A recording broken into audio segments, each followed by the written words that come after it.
आप कितना भी बुद्धिमान हो, यदि आप चिंता करने लगते हैं तो वह बुद्धि आपकी गायब हो जाती है। चिंता, टेंशन छोटा सा शब्द है, लेकिन इसके परिणाम इतनी भयानक है कि आप सोच नहीं सकते हैं। छोटी सी टेंशन हमें आत्महत्या तक पहुंचा देती है। एक चिंता जो हमें छोटी सी लगती है, वह चिंता करते करते हैं हम चिता पर पहुंच जाते हैं। आज जिसे देखो वो टेंशन में है। क्या बच्चे और क्या बुजुर्ग, सबने टेंशन पाल रखे हैं। सभी इंसान को चिंता सता रहा है। विद्यार्थी को परीक्षा का चिंता, बेरोजगार को नौकरी का चिंता, जिसे रोजगार है उसे छटनी का चिंता, बिजनेसमैन को नुकसान का चिंता और उद्योगपति को हड़ताल का चिंता। जिसे देखो चिंता में ही डूबा रहता है। यदि आप किसी भी समस्या का चिंता करोगे तो वह समस्या जस की तस रहेगी और आपके कई समस्या उत्पन्न हो जाएंगे। क्योंकि जब आप चिंता करना आप शुरू कर देते हैं तो अनेक समस्या आप खुद उत्पन्न कर लोगे। चिंता मत करो, चिंतन करो। आप अपना ध्यान समस्या पर नहीं बल्कि वह समस्या के समाधान पर लगाओ। दुनिया में ऐसा कोई भी समस्या नहीं जिसका समाधान नहीं हो। जो भी समस्या आती है अपना समाधान लेकर आती है। चिंता और चिंतन दोनों में बहुत अंतर है।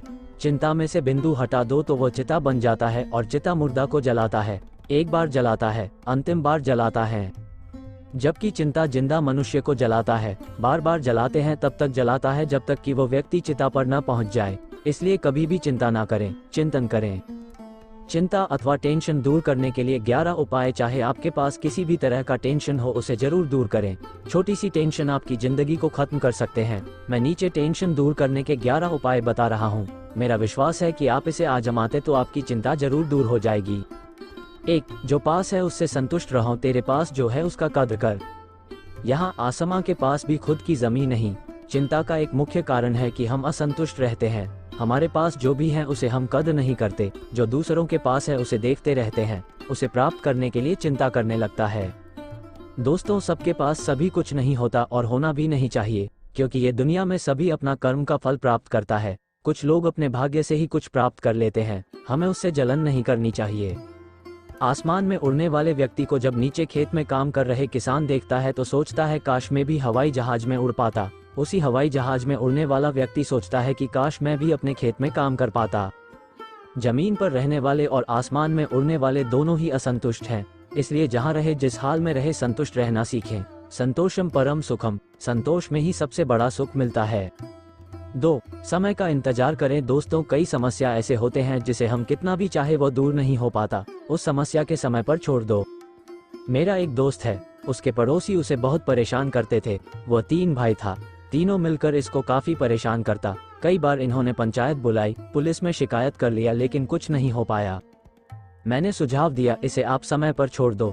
लगभग 2 साल बाद ही तीनों भाइयों का आपस में झगड़ा हो गया। उसे घर बेचकर जाना पड़ा और समस्या अपने आप सुलझ गया। 3. ओवरथिंकिंग नहीं करें। चिंता का ये बहुत बड़ी कारण है। ज्यादा सोचना यानी ओवरथिंकिंग हमारे मस्तिष्क को खराब कर देता है। हम उस समस्या के बारे में सोचते रहते हैं जो समस्या कभी आएगी ही नहीं। हम अपने अतीत के बारे में सोचते रहते हैं जो अतीत बीत गया। ओवरथिंकिंग की समस्या महिलाओं में ज्यादा पाया जाता है। वह हमेशा बीती हुई बातों के बारे में सोचती रहती और चिंता करते रहती हैं। शादी के बाद ये बात हो गया, ये बात नहीं होनी चाहिए। ससुराल में ऐसा हो गया, ऐसा नहीं होना चाहिए, इत्यादि। इसलिए कहा गया है जो बीत गया सो बात गया, रात गई बात गई।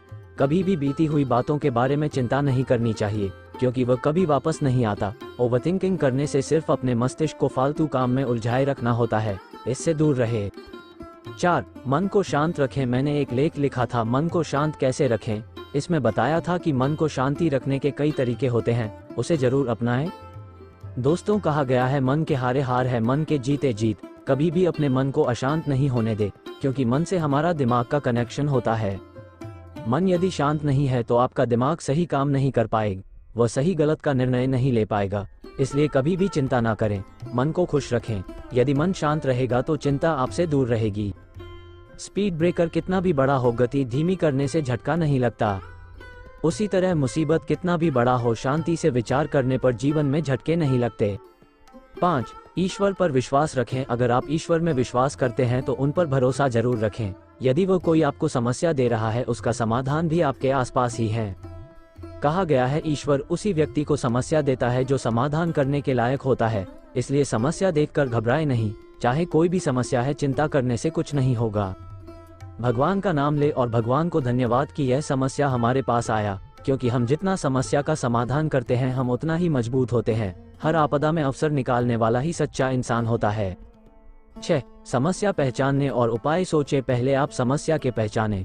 आखिर ऐसा कौन सा समस्या है जो आपके चिंता का कारण है। कई बार होता है कि हम समस्या को ही नहीं पहचान पाते हैं। जैसे मान ले कि आपको घर बनाना है, आपके पास पैसा नहीं है, इसलिए आपको एक दूसरा जमीन बेचना है। वो जमीन के पैसे से आपको घर बनाना है। आप यदि घर की चिंता करते रहते हैं कि घर कैसे बनेगा, तो यह आपका समस्या सही नहीं है, क्योंकि समस्या आपका जमीन बिकने की है। यदि जमीन बिक जाएगा और पैसा आ जाएगा, घर तो अपने आप बन जाएगा। मंजिल तो मौत है, सफर का मजा लो। यदि आपके पास एक से अधिक समस्या है और सबकी चिंता आप करते हैं, जो समस्या पहले आ रही है उसे दूर करें, उसके बाद जो समस्या आएगी उसे दूर करने के बारे में बाद में सोचेंगे। 7. माया मोह का त्याग करें। कई बुजुर्ग के पास चिंता की लाइन लगी रहती है। मेरे बेटा को अच्छा मकान नहीं है, मेरे पोता को नौकरी नहीं लगी, मेरी पोती की शादी नहीं हुई है, और ना जाने किस किस बारे में चिंता करते रहते हैं। बुजुर्ग यदि अपना चिंता दूर करना चाहते हैं तो वह अपना माया मोह का त्याग कर दे। अब अंतिम समय में वह चाहकर भी कुछ नहीं कर सकते, ना पोता को नौकरी दिलवा सकते हैं और ना बेटा को घर बनवा सकते हैं। फिर चिंता किस बात की। जब हम अपने सारी उम्र में बच्चे या अपने परिवार के लिए जो कर पाए उससे हम संतुष्ट नहीं हैं, तो अब हम उसके लिए क्या कर सकते हैं। हमारे करने से उसे कितना काम आएगा। यदि बच्चे समझदार है तो वह खुद अच्छा से अच्छा कर लेंगे। यदि वह नासमझ है तो हम कितना भी उसे कर देंगे, वह उसे नहीं संभाल पाएगा।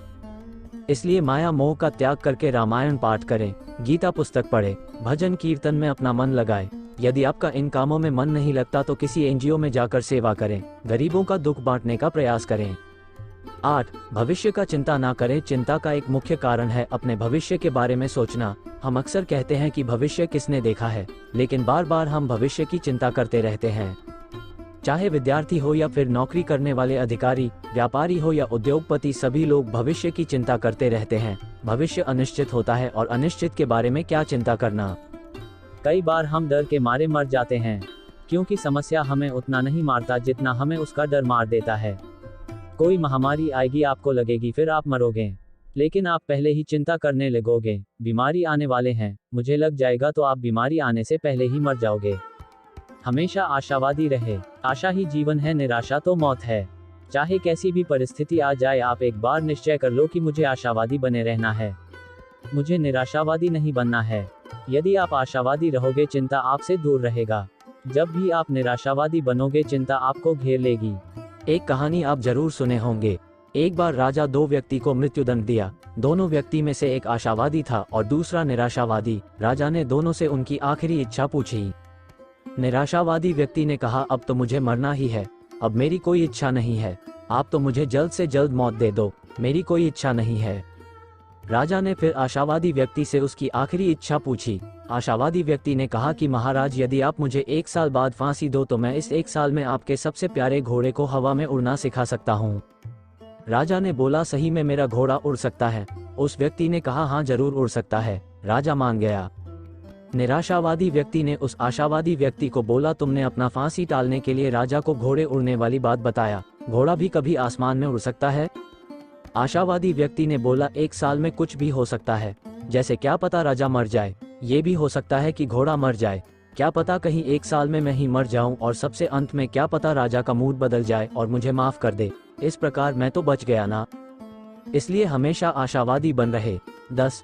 कम बोले। जितना ज्यादा बोलोगे उतना ही चिंता करोगे, क्योंकि सभी समस्या का जड़ ज्यादा बोलना है। आजकल आप देखते होंगे किसी फिल्म स्टार या किसी नेता ने किसी के बारे में कुछ गलत बोल दिया, जिसके विरुद्ध बोला उसने कोर्ट में मानहानि का दावा कर दिया। बोलने वाला चिंता में आ गया। इसलिए जितना हो सके कम बोलना चाहिए।